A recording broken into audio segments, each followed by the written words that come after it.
ఇది ప్రజా వేదిక. గవర్నమెంట్ ఈ విధంగా ప్రజలు నమ్మిళ్ళు, ప్రజల్ని ఈ విధంగా మోసం చేస్తుంది గవర్నమెంట్ అని రాయంగానే మొత్తం అసెంబ్లీ ఆడిపోవాలి. అవును, అలాంటి జర్నలిజం ఉన్నదా మన దేశంలో? ఎక్కడుంది సార్? అలా జెన్యున్ గా రాసినటువంటి అరాకొరా మనుషుల్ని ఇంకెక్కడుంది సార్? ఇంకో నేను కొంతమంది దగ్గరికి వెళ్ళి మాటలు విన్నా. నేను ఒక 40-50 ఏళ్ళ క్రిందట అప్పుడు ఉన్నటువంటి పత్రికలు సుమారు 5-6 ఈ మాత్రంగా ఉండేది, పర్ఫెక్ట్ గా రాసేదంట. వాళ్ళ దాంట్లో ఒక న్యూస్ వచ్చిందంటే ఆ రాజకీయ నాయకునికి పడేదంట. ఇంకా మరి ఈ రోజున ఎన్ని పత్రికలు అయినాయి? ఈ పత్రికలలో ఎంత మంది గవర్నమెంట్ కు సపోర్ట్ చేసుకుంటున్నారు? వాళ్ళు చేసే ప్రతి తప్పును కూడా కప్పిపుచ్చుతుంది. గవర్నమెంట్ చేసే తప్పును కప్పిపుచ్చడానికి ఆ జర్నలిజం. నువ్వు న్యాయంగా ఉండకు, కానీ అన్యాయం చేయకు కదా. అవును, న్యాయంగా ఇప్పుడు మంచి చేయకపోయినా పర్వాలేదు, కానీ చెడు చేయక అంటారు కదా. అవును, నీకు మాట్లాడడం చేతే కాదు, గవర్నమెంట్ తో అనడం చేతే కాదు అనుకో, నువ్వు మూసుకొని కూర్చోపోయి ఇంకోటి గవర్నమెంట్ గురించి రాసిండు అని అంటే నువ్వు అని ఏమనకు. అవును, నువ్వు అతను రాసింది కరెక్టే, ఆ గవర్నమెంట్ క్వశ్చన్ చేసి న్యూస్ రాసిండు, మళ్ళా అది ఆయన రాసిన తప్పని చెప్పి నువ్వు ఇట్లా రాస్తావు గవర్నమెంట్ సపోర్ట్ గా. అవును, అంటే ఎంత భయంకరమైన పరిస్థితులలో ఉన్నదంటే జర్నలిజం. ఇంకా ముందు ముందు ఫ్యూచర్ ఎట్లుంటది, అసలు పత్రికా రంగం అనేది ఉంటదా, దారుణంగా సార్ అసలు ఉండదా అనే విషయాలు మనకు తెలియకపోవచ్చు. సరే, మంచి మంచి గొప్ప వ్యక్తులు, గొప్ప జర్నలిస్ట్ ఉన్నారు, వాళ్ళతో పోల్చుకుంటే మన పెద్ద విషయం కాకపోవచ్చు. మన మాటలు కూడా చిన్నవి కావచ్చు వాళ్ళ అనుభవాలల్లా. బట్ మనం మాట్లాడేది కొంతైనా ఆలోచన చేస్తే కొంత, ఇప్పుడు మాట్లాడిన కొంత కూడా మంచిగా అనిపించదా? వాస్తవం. వాళ్ళంటే అనుభవం లేకపోవచ్చు మేడం, మనకు గొప్ప ఉన్నారు, ఇంకా అనట్లే, కానీ మరీ దద్దమ్మలు అయితే కాదు కదా. అంతే కదా సార్, గొప్పగా పొగుడుతాం, మంచి ఉన్నది అంటే మంచి వాళ్ళే అంటాం మనం. డెఫినెట్లీ మంచి వాళ్ళని పట్టుకొని చెడు అయితే అనం కదా ఎట్టి పరిస్థితుల్లోనూ. కనుక మనం ఇప్పుడు ఇంత డిస్కషన్ పెట్టినాం, ఇంతసేపు మాట్లాడుకున్నాం. అవును, మీ పనులు మీకుంటాయి ఇంట్లో, నా పనులు నాకుంటాయి ఇక్కడ. బట్ ఇదంతా మనం డిస్కషన్ పెట్టుకోవడానికి కారణం ఏంటి? మన ఇద్దరిని కాదు కదా అన్నది రేవంత్ రెడ్డి. అవునవును, జర్నలిజం అంటే జర్నలిస్టులు మొత్తాన్ని కదా సార్ మాట్లాడేది. ఇప్పుడు ఎవరో అన్నారు, అందరిలాగా మనం కూడా గట్లా అనుకుంటే సపోర్ట్ అయిపోతుంది కదా. అవును, మరి ఎందుకు మనం సాగలే? అక్కడ పేరు పెట్టి తీసి అన్నది కాదు, ఎవరైతే మీరు లిస్ట్ అవుట్ చేయండి వాళ్ళని జర్నలిస్ట్ గా కన్సిడర్ చేస్తామో మీరు వీళ్ళని లిస్ట్ అవుట్ చేయండి అనేది ఒకటి. జర్నలిస్టులు క్రిమినల్స్ ఉన్నారు, వాళ్ళని నేరేస్తా, వాళ్ళని ఇట్లా ఉరికిస్తా, ఇజ్జత్ అజ్జత్ ఏంటిది అది? పనిలేగా చదువుకున్నారు జర్నలిస్ట్. అదే ఇప్పుడు మాకు సీము నెత్తిరి ఉంది, అది ఉంది, మా ప్లేస్ లో మీరుండండి, మా ఫ్యామిలీ అంటే ఓకే, మీ ఫ్యామిలీని తప్పుగానే మాట్లాడుండొచ్చు. మరి నాకు అన్న మాటలలో నిజంగా అన్ని మాటలు అన్నారా సార్? మేడం వాళ్ళ ఫ్యామిలీని తిట్టిండ్రు అంటే కనుక తప్పే, అది వాళ్ళని తప్పే, అది మనం కూడా ఒప్పుకుంటాం. అవును, ఆ విధంగా మాట్లాడాల్సిన అవసరం. మరి రేవంత్ రెడ్డి ఫ్యామిలీ ఒక్కటే ఫ్యామిలీనా సార్? రిమైనింగ్ ఉన్న వాళ్ళందరూ ఫ్యామిలీస్ కాదా? నేను 1 ఇయర్, ఇప్పుడు దాదాపుగా 1.5 ఇయర్ అవ్వడానికి వస్తుంది. మరి ఎన్నిసార్లు నేను పోలీస్ స్టేషన్ కి మెట్లు ఎక్కాను సార్? నేను ఎక్కడి నుంచి వస్తున్న ఈ కామెంట్స్ ఇంత నీచంగా? అటు పొలిటీషియన్ కి భయపడట్లేదు, పోలీస్ కి భయపడట్లేదు, ఒక జర్నలిస్ట్ కి భయపడట్లేదు, లేదంటే కనుక ఈ న్యాయ వ్యవస్థకి భయపడట్లేదు. ఇంత ధైర్యం ఎక్కడ? మీరు చెప్తే నమ్మరో సార్? ఈవెన్ సైబర్ క్రైమ్ వాళ్ళు కూడా ఎక్కడి నుంచి కామెంట్స్ వస్తున్నాయి అనేది పట్టుకోవడానికి అఫ్కోర్స్ తెలుస్తుంది, రేపు డెఫినెట్లీ తెలుస్తుంది, కానీ ఇంత డిలే అవుతుంది అంటే ఎదురుగున్న వాడు శత్రువు అయినా కూడా ఎంత టాలెంట్ అని మెచ్చుకోక తప్పదు కదా సార్. ఇప్పుడు ఇక్కడ సైబర్ క్రైమ్ వాళ్ళని మనం తప్పు పడదామా, లేదంటే కనుక ఎదురుంగాడు టాలెంట్ ఇది తోటి డిఫరెంట్ ఐడీస్ తోటి ఇంత నీచంగా కామెంట్స్ పెడుతున్నాడని చెప్పేసి అని పొగుడుకుందామా? అంటే అట్లాంటప్పుడు ఇప్పుడు రేవంత్ రెడ్డి ఒక సీఎం కాదని చెప్పట్లేదు, నార్మల్ గా చూసుకుంటే నేను ఒక మహిళా జర్నలిస్ట్ ని, మరి 1.5 ఇయర్ నుంచి నేను పోలీస్ స్టేషన్ తిరుగుతున్నాను, మరి ఎక్కడ న్యాయం జరిగింది? అదే మేడం, ఇప్పుడు సైబర్ క్రైమ్ చూసుకుంటే విత్ ఇన్ టైమ్ లో సైబర్ నేరగాలను దొరకబడతామని మాట్లాడతారు. అవును, విత్ ఇన్ టైమ్ లో న్యాయం చేస్తామని మాట్లాడతారు. అవును, ఒక పొలిటికల్ పార్టీ గురించి ఒక మాట అన్నారు, ఒక రేవంత్ రెడ్డి గురించి ఒక మాట అన్నారు అంటే 24 hours గర్వ మందికి వాళ్ళని అరెస్ట్ చేసిళ్ళు. అవును, ఎందుకు సార్ కొండా సురేఖ విషయంలో ఎవరు నాన్ సెన్స్ గా మెసేజ్ చేసి ఇప్పుడు మన ఇదేంటి రఘునందన్ రావును మన కొండా సురేఖని మాట్లాడితే వాడిని దొరకబట్టలేదా సార్? దొరకబట్టి కేసు పెట్టి చేయలేదా? అంటే వాళ్ళకి మరి అంటే అంటే పొలిటీషియన్స్ కి మాత్రమేనా పోలీస్ వాళ్ళు పనిచేసేది? రిమైనింగ్ జర్నలిస్టులకు లేకపోతే సాధారణమైనటువంటి మనుషులకి పనిచేయరా? పనిచేయరన్నట్టుగా ఇది పనిచేయరన్నట్టే. పొలిటీషియన్స్ అంటే వాళ్ళు గొప్పలు కదా, ఓటర్స్ గానీ మహిళా జర్నలిస్ట్ ఓట్లేసి గెలిపించిన వాళ్ళు గొప్పోళ్ళు కాదు. ఒక ఈ ప్రభుత్వం ఇలా ఉంది అని చెప్పేసి అని మాట్లాడే జర్నలిస్టులు గొప్పోళ్ళు కాదు. కేవలం మన ఓట్లతో గెలిచినటువంటి వాళ్ళే గొప్పోళ్ళు అనమాట. మేడం ఇప్పుడు ఓటేసిన ప్రజలు ఒక 100 మంది పోయి ఒక స్థానిక ఎమ్మెల్యే దగ్గరికి పోయి సార్ మాకు ఇది లేదు, మాకు అది లేదు, మాకు ఇది ఇస్తున్నారు, మాకు అది ఇస్తున్నారు అని అడిగితే ఆయన ఏమంటారు? అదే మీ అందరికి 1000 రూపాయలు ఓటు 1000 రూపాయలు ఇచ్చింటారు అవి ఒక్కడికి వేసినారా మీరు నాకు అని అడుగుతారు. అడుగుతారా అడగారు తర్వాత విషయం. వాళ్ళ దృష్టిలో అయితే ఉంటుందా? నేను ఒక నియోజకవర్గం నుంచి సుమారు ఒక 50 కోట్లు ఖర్చు పెట్టుకుంటే ఒక 10-20 కోట్లు ఖర్చు పెట్టుకున్నాను, 50-100 ఖర్చు పెట్టుకున్నాను. అట్లా ఖర్చు పెట్టుకుంటేనే నేను గెలిచిన అనుకున్నాడు. రేపు ప్రజలు అడగడానికి అవకాశం ఉంటుందా? అదే న్యాయంగా ఎవరికి వేసిన ప్రజలంటే కూడా న్యాయంగా ఓటేసినోడు ఎవరున్నాడు? ఎలక్షన్లు తెల్లారితే ఎలక్షన్ అన్న మూమెంట్ లా ఎప్పుడైతే ప్రచారం ఆగిపోతుందో, 2 రోజుల ముందు ప్రచారం ఆగిపోతుందో తలుపులు తీసుకొని కూర్చుంటారు. రాత్రిపూట పైసలు వచ్చి ఎవరిచ్చిపోతారు అని డోర్లు నేను చూసిన, చూడకుండా మాట్లాడట్లే నేను. డోర్లు వేసుకుంటే మా ఇల్లు దాటేసి ఇంకోనికి ఇచ్చిపోతారేమో అని డోర్లు తీసుకొని కూర్చున్నారు. ఎవరైనా వస్తే మాట్లాడుకో 2 గంటలు 3 గంటలు 4 గంటల దాకా కూడా మెలుకుతాం కూర్చున్నారు. ఓట్లకు పైసలు వస్తారట, మనం బందుకుంటే డోర్లు వేసుకుంటే మనం దాటేసి వెళ్ళిపోతారు. అంత భయంకరమైనటువంటి పరిస్థితుల్లో ఓటర్ ఉన్నారు, ప్రజలు ఉన్నారు. ఆడిచ్చే 100 రూపాయలు అయినా గానీ మొన్న ఎలక్షన్ లో కూడా సుమారుగా ఒక్కొక్క వ్యక్తి 5,000 రూపాయలు ఎక్స్పెక్ట్ చేసిన ఓటుకు. మొన్న elections, MLA elections, CM elections. ఇంకా అప్పుడు మనకి ప్రశ్నించే తత్వం ఎక్కడ ఉంటుంది సార్? అంటే ఇప్పుడు ప్రజలది తప్పంటారా లేకపోతే పొలిటీషియన్స్ రాజకీయ నాయకులది తప్పంటారా? ఇక్కడ 100కు 100% ప్రజలు తప్పు. ప్రజలు తప్పు. పైసలు ఇవ్వడానికి వచ్చిన వాళ్ళు రాజకీయ నాయకులు వస్తే దుబ్బేరవై నాకు నచ్చిన కోటెత్తరు, నువ్వు వచ్చిన అడుక్కున్నాడు కాదు, నాకు నచ్చిన అడిగి పోయాక ఓటేస్తా నేను అని చెప్పే ధైర్యం లేదు. ఎట్లా వస్తుంది? అంటే ఇక్కడ కొంతమంది అంటుంటారు కదా సార్, ఇప్పుడు గెలుస్తామన్న పార్టీ కాకుండా మేము గెలవమేమో అనుకున్న వాళ్ళు వచ్చి కూడా ఏమంటారంటే అది మీ డబ్బులే కాబట్టి మీరు తీసుకోండి, డెఫినెట్లీ తీసుకొని ఎవరికి ఓటేయాలనుకుంటున్నారో వాళ్ళకి ఓటేయండి అని చెప్పేసి చెప్తున్నారు కదా. ఎన్ని నీతులు చెప్పిన కూడా పైసలు ఇస్తారు మేడం. వీళ్ళు నాకు ఓటేస్తారు అనేది ఆ అభ్యర్థికి నమ్మకం ఉంది. ఫలానా పార్టీ కూడా వస్తారు, అవి కూడా తీసుకోండి, బట్ నేను మీకు అందుబాటులో ఉండేటోని, నా గురించి మీకు తెలుసు, నాకు ఓటేయండి అంటే సార్ మీకే ఇస్తాం, అన్న మీకే ఇస్తాం, వాళ్ళది తీసుకోండి. వీళ్ళు కూడా ఇచ్చిపోతారు. వీళ్ళు ఇవ్వకుండా వాడు ఇస్తేనే తీసుకోవాలని చెప్పరు. అక్కడ ఏమైతుంది, వీడు ఇవ్వకుండా వాళ్ళు ఇచ్చిందే తీసుకోమనంటే ఆ దగ్గర పైసలు తీసుకొని వీళ్ళకి వెళ్ళి కోటి ఇస్తారు. అవి ఎవరు వచ్చినాక అంతే అత్తరు అనుకోని మన అవసరానికి ఇస్తారు ఓటు. అది దృష్టిలో పెట్టుకొని వీళ్ళు కూడా పైసలు ఇవ్వకుండా వెళ్ళడు. ఓటర్ అన్నట్టు కూడా పైసలు ఎవడిస్తాడు అనేది చూస్తాడు.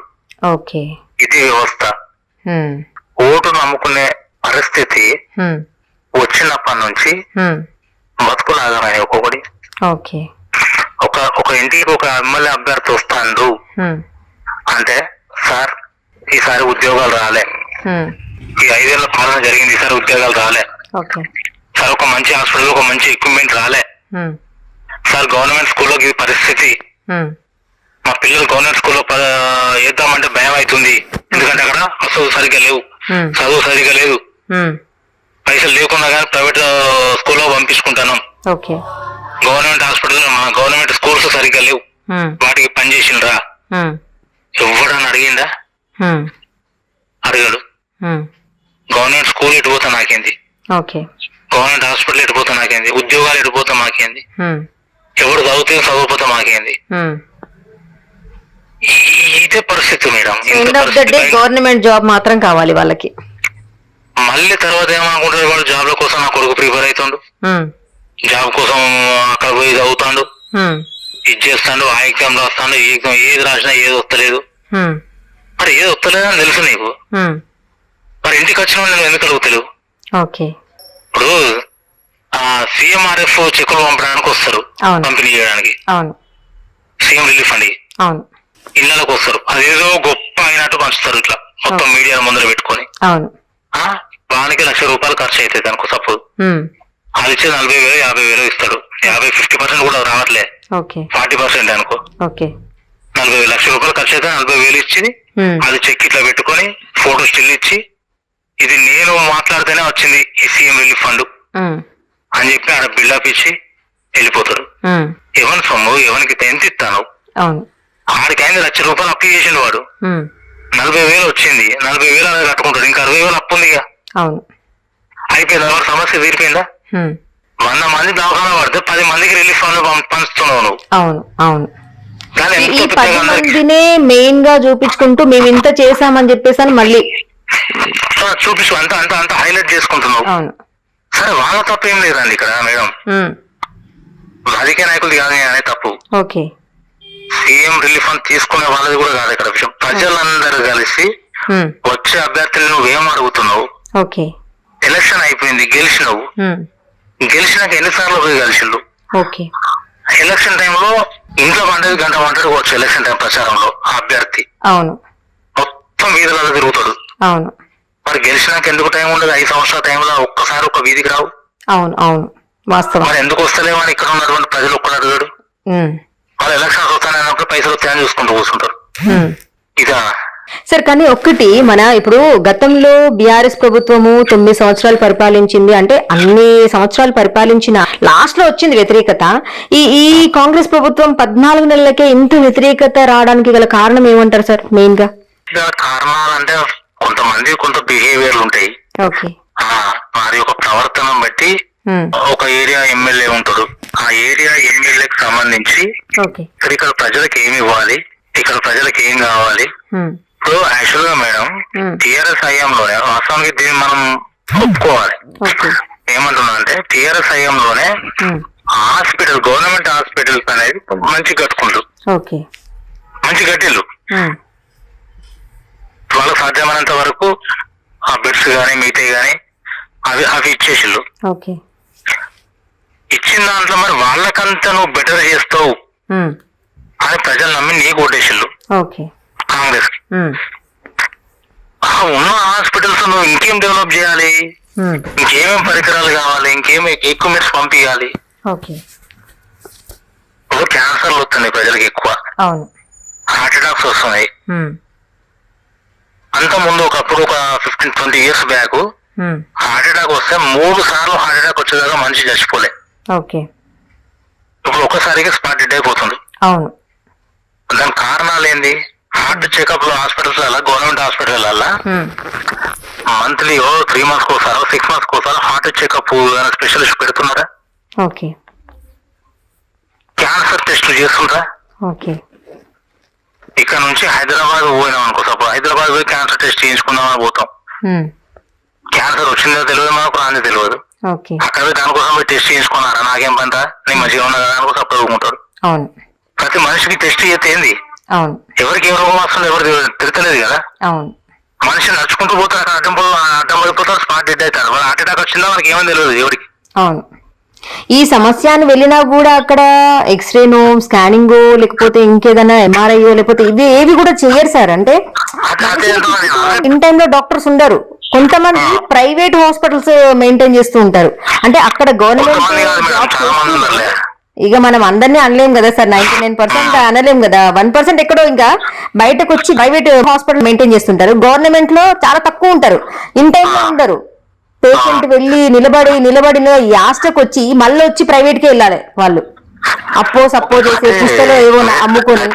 అయితే మేడం గవర్నమెంట్ హాస్పిటల్లో గవర్నమెంట్ డాక్టర్ అనే క్యాండిడేట్ ఫలానా ఏరియాలో అంటే ఆ ఏరియాలో ఉన్నటువంటి ఎమ్మెల్యేలకు కానీ ఆ ఏరియాలో ఎంపీలకు కానీ అక్కడ ఉన్నటువంటి రాజకీయ నాయకులకు కానీ వాళ్ళతో సత్సంబంధాలు పెట్టుకుంటారు.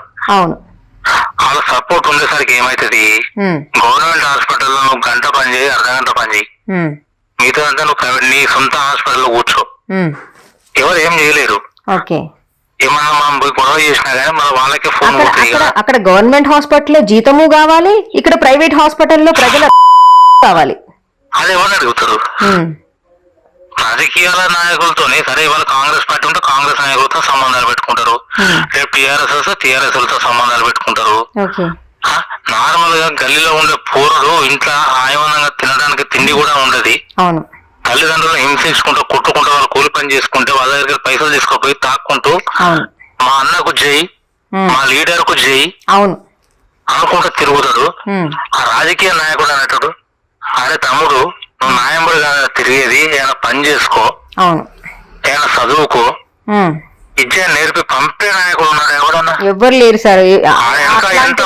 దగ్గరంటే మనకి ఎవరైతే వ్యతిరేకంగా మాట్లాడుతున్నారో, ఎవరైతే గొంతెత్తి ప్రశ్నిస్తున్నారో వాళ్ళని ఎక్కడైనా ఇప్పుడు నడి రోడ్డు మీద ఎన్ని జరగట్లేదు సార్.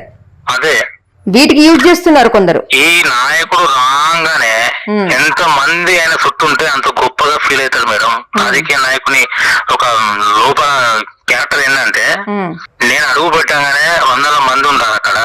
అవును. అక్కడ ఉన్నటువంటి ఒక వార్డుకు ఒక నాయకుడు ఉన్నాడు అనుకుందాం.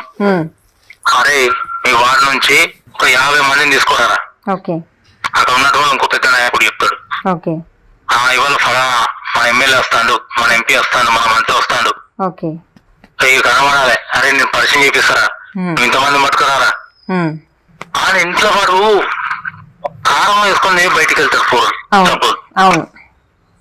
ఉండదు, ఆ ఇంట్లో కూర లేదు, మరి పచ్చడి వేసుకొని తింటున్నా, నా నాన్న కూడా పనికి పోతుండు, పచ్చడి వేసుకొని తినిపోతాడు, నేను ఎట్లా కూరగాయలు పట్టుకురావాలి, నేను ఏం చేస్తే కూరగాయలు వస్తాయి ఇంట్లోకు, ఆలోచన లేదు. ఆ పచ్చడి అయినా మంచిదే, ఇలా బయటికి వెళ్ళామా, ఆడికి పోయినాక ఎవరు వాడు అవుతాడు, పచ్చడి పక్కన వదిలి పెడతాడు, ఆడికి పోతే మా అన్న నాకు బిర్యానీ తినిపిస్తాడు, పట్టుకొని పోతాడు, అయిపోతుంది. వాళ్ళు వస్తారు, కలుస్తారు, మాట్లాడతారు, ఆయన మీద చేయగానే ఒక ఫోటో దిగుతారు, సెల్ఫీ.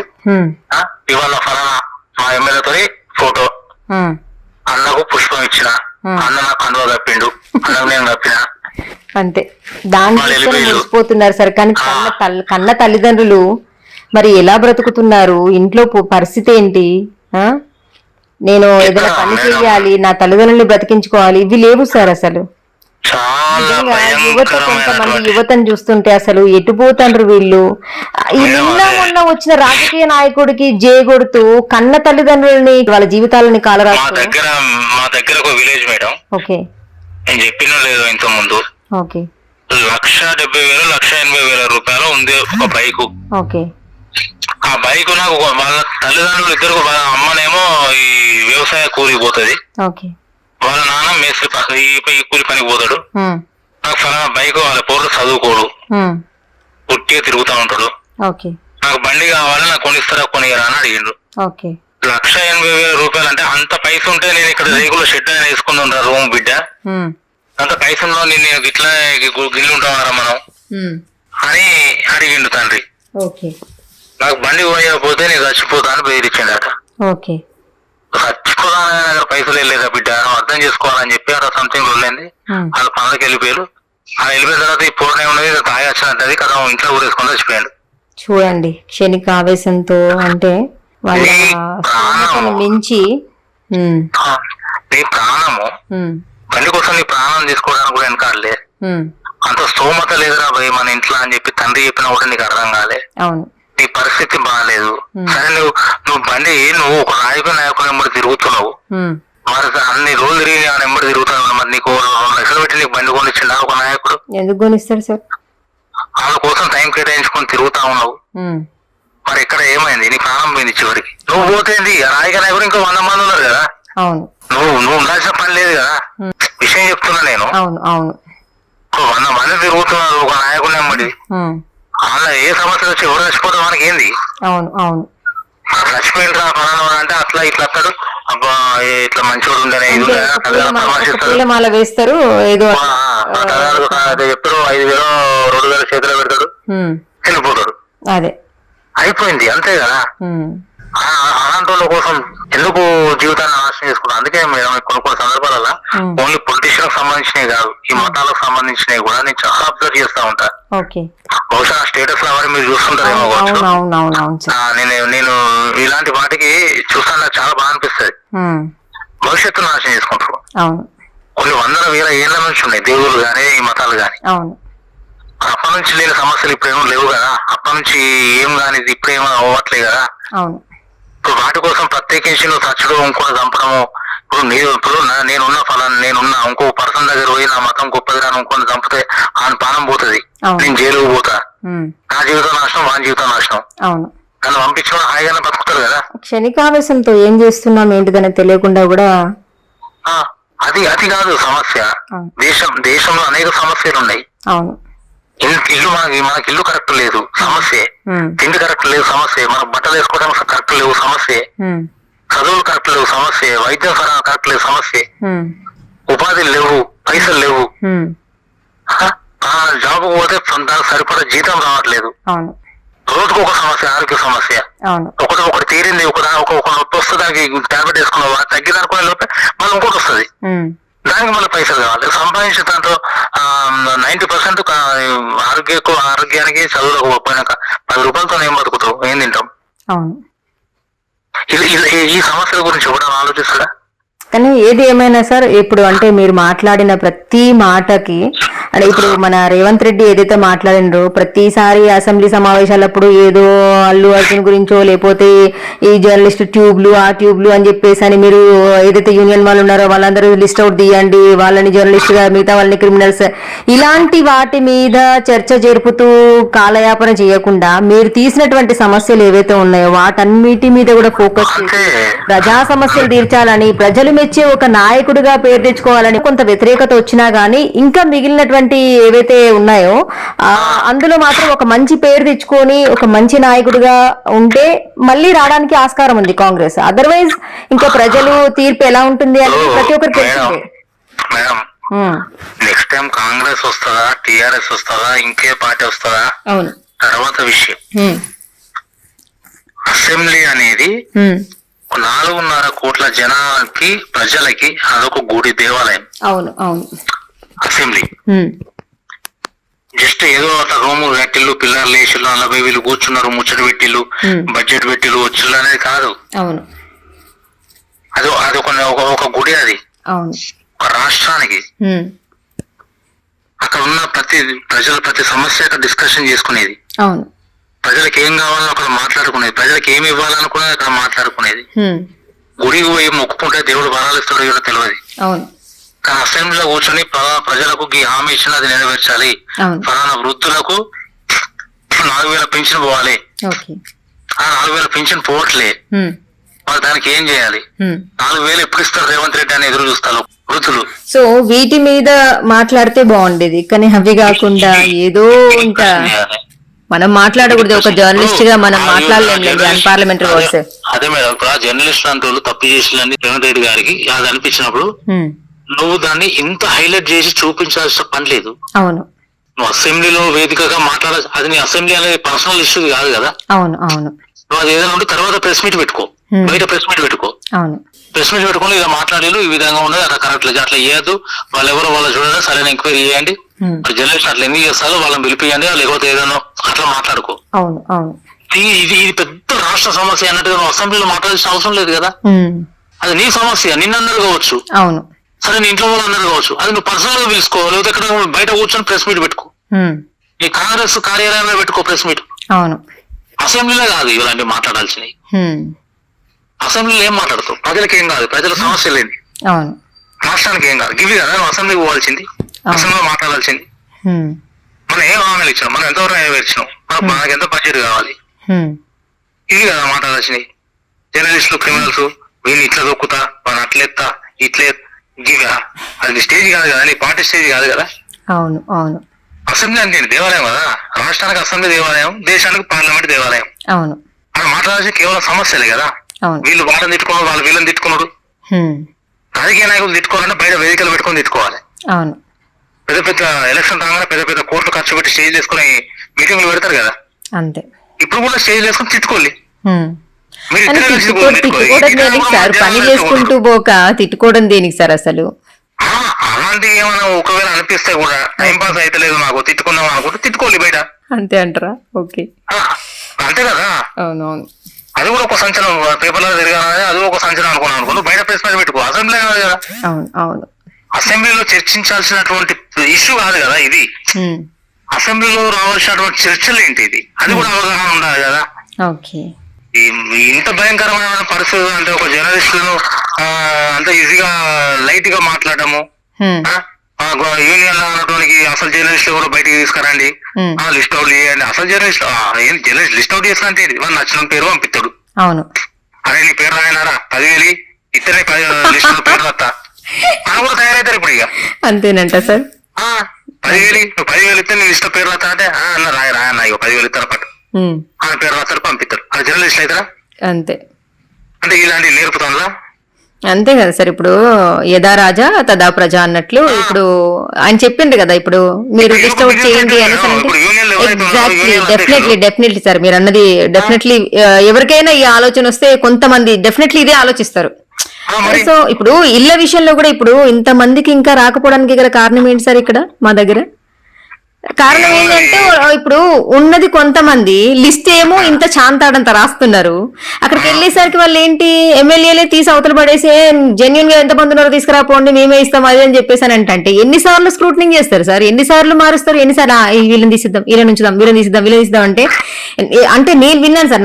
నాకైతే తెలియదు. కొంతమంది అమౌంట్స్ ఇచ్చిండట, అంటే జెన్యున్ గా ఉన్నటువంటి పర్సన్స్ కాకుండా కూడా కొంతమంది అమౌంట్స్ ఇచ్చుకున్నారంట.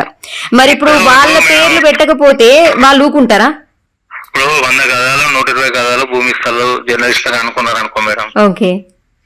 అది మంచి కాస్ట్ ఉంటది ఆ భూమి. సపోజ్ ఒక 10 లక్షలు విలువ చేస్తుంది అనుకో ఆ గుంట భూమి. అవును. నాకు ₹1,00,000 20 నేనే పెట్టిస్తాను వస్తాడు. అవును. ఎవడొస్తాడు? ఆ యూనియన్ నాయకుడే వస్తాడు. ఓకే. యూనియన్ నాయకుడు వస్తాడు. సార్ ఇది వింటే ఇప్పుడు అందరూ మన మీదకి వచ్చేస్తారేమో. అది వాళ్ళ తెలివిగా అప్ప చెప్తా నేను. ఓకే. ఇప్పుడు మనం పేరు పెట్టి మనం మెన్షన్ చేయట్లేదు. అవునవునవును వాస్తవం. ఇప్పుడు గుమ్మడికాయలు దొంగ ఎవరంటే భుజాలు అనుకున్నట్టు ఎవరు ఆ పని చేస్తే వాళ్ళకి తగులుద్ది సార్. వాళ్ళకి కాలుతుంది అంతే. డెఫినెట్లీ వాళ్ళకి కాలుతుంది. ఇప్పుడు ఇందాక మనం రేవంత్ రెడ్డి గారు అనే విషయం మెన్షన్ చేసుకుంటూ మాట్లాడినాం. అవును. ఆయన అన్నాడు కాబట్టి ఆయన ఆయన ఆయన ఆయన మెన్షన్ చేసినాం అక్కడ. అవును. యూట్యూబ్ అటూబ్ అని మాట్లాడిన వ్యక్తి ఆయనే. అవును. జర్నలిస్టులు కించపరిచింది కూడా తను కాబట్టి మనం డైరెక్ట్ ఇక్కడ నేమ్ మెన్షన్ చేసాము. అంతే. ఇప్పుడు తీసుకున్న వ్యక్తి ఎవరు, తిన్నరా లేదా అనే విషయం కాదు ఇక్కడ. మనం ఎవరు పేరు మెన్షన్ చేయట్లేదు. అవును. తిన్నోడు ఎవడన్నా ఉంటే వాళ్ళకు తగిలిద్ది, డెఫినెట్లీ తగిలిద్ది వాళ్ళకి. అంతే. నేనేమంటున్నా, ఆడు తీసుకోకపోతే అండగాదరాబాయ్ తీసుకున్నా వచ్చి అనుకుంటున్నా అనుకోవాల్సిందే. ఎగ్జాక్ట్లీ. బయటకు వచ్చిండు ఇట్లా మాట్లాడతారు, ఎవరు తీసుకున్నారు నిరూపించాలి ఇచ్చేయాలి అంటే ఎవరు నిరూపిస్తారు? సాటుకు తీసుకున్నాం వచ్చట్లు. అంతే కదా. అంతే. అంత పౌరుషం వచ్చింది అని అంటే మరి తిన్నావా నువ్వే? అవును. అడగాల్సింది జరుగుతానే అని మాట్లాడతాం మనం ఇక్కడ ఏ విషయమైనా. అవును. అట్లా జరుగుతాయనే విషయం మాట్లాడుతున్నాం మనం. ఇది ప్రూవ్ చేయి, నువ్వు అది ప్రూవ్ చేయండి. ఏంటిది ప్రూవ్ చేయడానికి? ఇప్పుడు నన్ను కూడా అడుగుతున్నారు కదా సార్, ప్రూవ్ చేయి అప్లికేషన్ ఫామ్ ఎక్కడ ఇచ్చినావు అని చెప్పేసి నన్ను ప్రూవ్ చేయమంటున్నారు కదా సార్. అరే ఆ సీసీ ఫుటేజ్ ఉంటే చూసుకోండి, లేదంటే ఎవరైతే ఆ తమ్ముడు ఉన్నాడో ఆ తమ్ముడు ఆడియో వినండి అని చెప్పి పంపించిన, ఇంకా నో సౌండ్. మరి ఇవన్నీ ఎట్లా ఉంటదంటే చీఫ్ మెంటాలిటీ క్యాండిడేట్స్ ఈ ప్రూఫ్లు ఈ కథలు ఆ కార్ఖానా అనే ముచ్చట్లు తీసుకొస్తారు మేడం. ఓకే. నేను అదే అంటున్నాను, అప్పటికెళ్ళి కూడా అన్నాను నేను. ఓకే. ఒరిజినల్ జర్నలిస్టు అనేటోడికి నేను మాట్లాడిన ప్రతి మాట నచ్చుతుంది. అవును. వీడు అడిగేది ఆడి కోసం కాదురా భయ్. అవును. జర్నలిస్ట్ అందరి కోసం మాట్లాడింది ఇప్పటి వరకు. అవును. అర్థమవుతుంది. ఇక లేకపోతే చీప్ మెంటాలిటీలు తక్కువ చిన్న మెదడు ఉన్నోళ్ళు అంటారు కదా, మమ్మల్ని అంటాడా ఇంత ఎక్స్పీరియన్స్ ఉంది మేము రిపోర్టర్స్ మేము అదే అని చెప్పేసి అని కాలిద్ది వాళ్ళకి. మా కింద ఆయనంత ఈయనంత ఆయన మా అనుభవం అంత లేదు, మా వయసు అంత లేదు అని మాట్లాడతారు. మా వయసు అంత లేదు వీళ్ళు మాట్లాడతారా? అరే నీ వయసుతో నాకేం పని భయ్? అవును. నీ అనుభవంతో నాకేం పని? ఇప్పుడు అసెంబ్లీ సాక్షిగా రేవంత్ రెడ్డి అంత మాట అంటేనే నీకు బయటకు వచ్చి మాట్లాడే సాధన అయితే లేదు. ఇంకా నీ అనుభవం ఎక్కడ? ఎవరికి కావాలి నీ అనుభవం? మాట్లాడే ధైర్యం లేదు, క్వశ్చన్ చేసే ధైర్యం లేదు. అంతే. ఇంకా నీ అనుభవం అంటే ఏంటి అనుభవం దేనిలో చూపించాలి? అంటే ఇలాంటి మాటలు మాట్లాడమే నీ అనుభవం చూపించానా? అది ఇక్కడే ఇప్పుడు సపోజ్ పలానా ఈ ముచ్చట తీసుకోపోయి రేవంత్ రెడ్డి అరే పలానా ఎవరు మాట్లాడేది మనం తీసుకురా ముచ్చట పెడతా కూడా ఇదే ముచ్చట మాట్లాడతాను నేను రేవంత్ రెడ్డి ముందర. రేవంత్ రెడ్డి పిలువడం తర్వాత విషయం, అంత స్థాయి కాకపోవచ్చు అది విషయం చెప్తున్నా అంతే. అంటే ఎక్కడైనా కానీ ఇదే అది ఇట్లా ఉండాలి జనరేషన్ అంటే వీళ్ళు అసలు వ్యవస్థ ఇలా ఉండాలి, అసలు ప్రజలకు కావాల్సింది ఇది, గవర్నమెంట్ చేయాల్సిన పనులు ఇవి ఓల్డ్ ఉంటాయి. మేడలు నా మేడలు చాలా మంది మేడలు ఉంటాయి. క్వశ్చన్ చేస్తే నా మీద ఇది పెడతారు, క్వశ్చన్ చేస్తే నన్ను ఓడతారు, క్వశ్చన్ చేస్తే వాళ్ళు అని అనుకుని మూలకు అంటేనే మనం బతుకున్న తండ్రి అనేది నా అభిప్రాయం అంతే. అవును అవును. కానీ సార్ మీ మాటలతో ఎవరైతే అవినీతికి అక్రమాలకి పాల్పడుతున్నారో, సంపాదనే ధ్యేయంగా ఎదుటివాడి పొట్టను కొట్టి మరీ సంపాదనే ధ్యేయంగా బ్రతుకుతున్నారో అలాంటి వాళ్ళు కొంతమంది అయినా మారాలి అని, మార్పు రావాలి అని చెప్పేసి అని మనస్ఫూర్తిగా కోరుకుంటున్నాను. చూద్దాం. మేడం మీరు ఈ తప్పు మాత్రం చేయకండి. ఏది సార్? ఈ కోరుకోవడం మంచి మారాలి, వాళ్ళు మారాలి, వీళ్ళు ఇది పెద్ద తప్పు. ఇది అంతేనా? సమాజంలో అతి భయంకరమైన తప్పేదని ఉంటే మనిషి మారాలని కోరుకోవడమే. మారారంటారు? అది అది అది లేదు, డిఎన్ఏ లేదు, మనిషి డిఎన్ఏలా. ఓకే. అది ఎప్పుడో చచ్చిపోయింది. ఓకే. అది కొన్ని సంవత్సరాల కింద చచ్చిపోయింది అలాంటి. సో మనం అనేది ప్రశ్నిస్తూ వెళ్ళిపోవాలంటారు అంతే. బస్ అంతే. వాళ్ళు మారాలి, వీళ్ళకి తెలియాలి. తెలియక కాదు, తెలిసే చేస్తున్నారంటారు అంతా. వాళ్ళు అన్ని తెలిసే చేస్తారు. ఓకే. ఆడుతున్నా వాళ్ళ ముందర ఒక జర్నలిస్ట్ ఉంటాడు, వాడు ఇంకో జర్నలిస్ట్, ఆ జర్నలిస్ట్ ముందర ఇంకో జర్నలిస్ట్ వెళ్ళటం కొడుతుంటే కూడా నన్నగాదరాబాయ్ కొట్టేది వాడిని వెళ్ళిపోతారు. అవును. మరి అక్కడ ఎందుకు కొడుతున్నారు రూపాయి, వాడు ఏం చేసిండ్రా అని అడిగేంత ఉండదు. అవును. వాడు ఒక న్యూస్ రాసిండు, ఆ రాసిన న్యూస్ బరాబరే, ఆ బరాబర్ రాసిందనే పలానా విను కొడతాడు. రాసిన బరాబర్ కొట్టిన ఎందుకు కొడుతున్నారు రూపాయి ఎవడు అడుగుతుందా? ఎవడు అడిగాడు? అమ్మయ్యా నేనైతే న్యూస్ రాయలే, నన్ను ఎవడు కొట్టలే, నాకేందుకు వాడు కొడుకుని నాకేంది, మరి ఎందుకు వెళ్ళి కల్లా కానీ సార్ మీరు మాట్లాడే మాట ప్రతి మాట వాస్తవమే అయినప్పటికీ అంటే ఒక కామెడీగా చెప్తూ ఉంటే నిజంగా ఇలాగే ఉన్నారు సార్. ఇలాగే ఇప్పుడు కామెడీగా మనం ఎందుకు మాట్లాడుకోవాల్సి వస్తుంది అంటే, చూసి చూడనట్టు పోయేది. ఒక జర్నలిస్ట్ అన్యాయం జరిగితే ఇంకో జర్నలిస్ట్ అన్నట్టు చూసి వాడిని చూసుకుంటూ నవ్వుకుంటా అమ్మాయి నన్న కాదురా అనుకుంటా వెళ్ళిపోడు. నీ వాడిని మొన్ననే చెప్పిండ్రా, అది రాయకురా అని చెప్పిండ్రా, నువ్వు రారా అవసరం అంటే ఆ అన్న దగ్గర తీసుకొని మాట్లాడి నీకు ఎంతో కొంత సెడి ఎత్తారా అని కూడా చెప్పినా. ఇంట్లో ఎవరు రాజండు కళ్ళబడతాడు అంటాడు వాడు.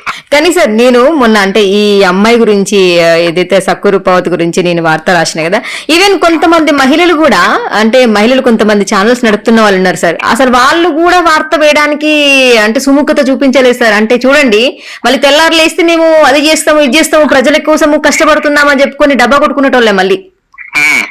అంతే, ప్రజల కోసం కష్టపడడం అంటే అది చాలా గొప్ప నిర్ణయం. అది ప్రజల కోసం కష్టపడడం అంటే ఏంటిది మేడం? ఓకే.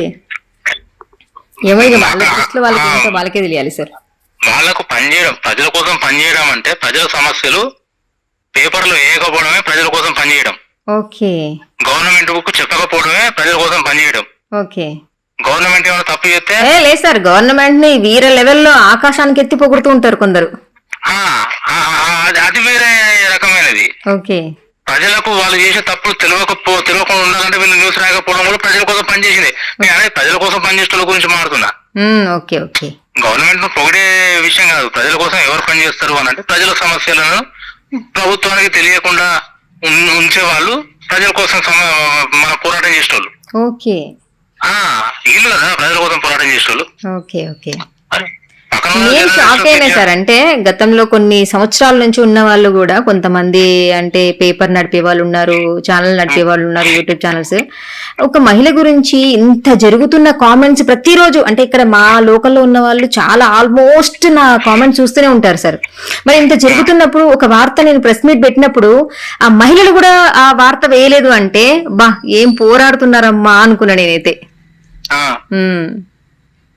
అంటే ఆడదానికి ఆడది శత్రువు అంటారు చూడండి, అలా.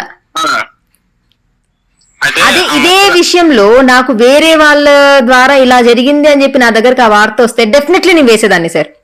ఇప్పుడు ఈ కామెంట్స్ నేను వేరే వాళ్ళ దగ్గర చదివినా, ఇలాంటి సమస్య ఉందని చెప్పినా, ఎవరైనా ప్రెస్ మీట్ పెడితే నేను నిర్మోహమాటంగా వేసేదాన్ని సార్. టు బి ఫ్రాంక్ చెప్తున్నా. అలాంటి వాళ్ళు ఈరోజు మేము ఇలా చేస్తాము అలా చేస్తాము ఇలా తిరుగుతున్నాము అలా తిరుగుతున్నాము ప్రజల కోసం మేము ఇది చేస్తున్నాం అది చేస్తున్నాం అంటే నేను చూసినప్పుడు నాకు నవ్వు వచ్చేది అసలు. అరే ఓకే మేడం, ఆ మధ్యలో మీరు న్యూస్ చూసి ఉండవచ్చు బహుశా. ఓకే. ఇదే పాత్రికేయుల గురించి కనీస అర్హత అనే దాని విషయంలో ఒక కమిటీ చేసిండ్రు. ఓకే. దానికి ఒక చైర్మన్ గా జస్టిస్ కర్జు అని ఆయనను చైర్మన్ గా పెట్టారనమాట. ఓకే. ఆయన ఏం చేయాలంటే అసలు మీడియా రంగంలో పాత్రికేయులు ఎలా ఉండాలి, ఓకే, వాళ్ళ అర్హత ఏంటిది అసలు, ఓకే, వాటి మీద ఆయన ఒక డాటా సేకరించి గవర్నమెంట్ కి ఇవ్వాలి. ఓకే. అంటే ఫేక్ జర్నలిస్ట్ అన్నటోళ్ళందరినీ కూడా ఏరేయడానికి. ఓకే. అంటే సర్టిఫికేట్ లేని వాళ్ళు, అంటే జర్నలిజం చేయని వాళ్ళు. అందుకే అందులో కొంత మెన్షన్ చేసిండు.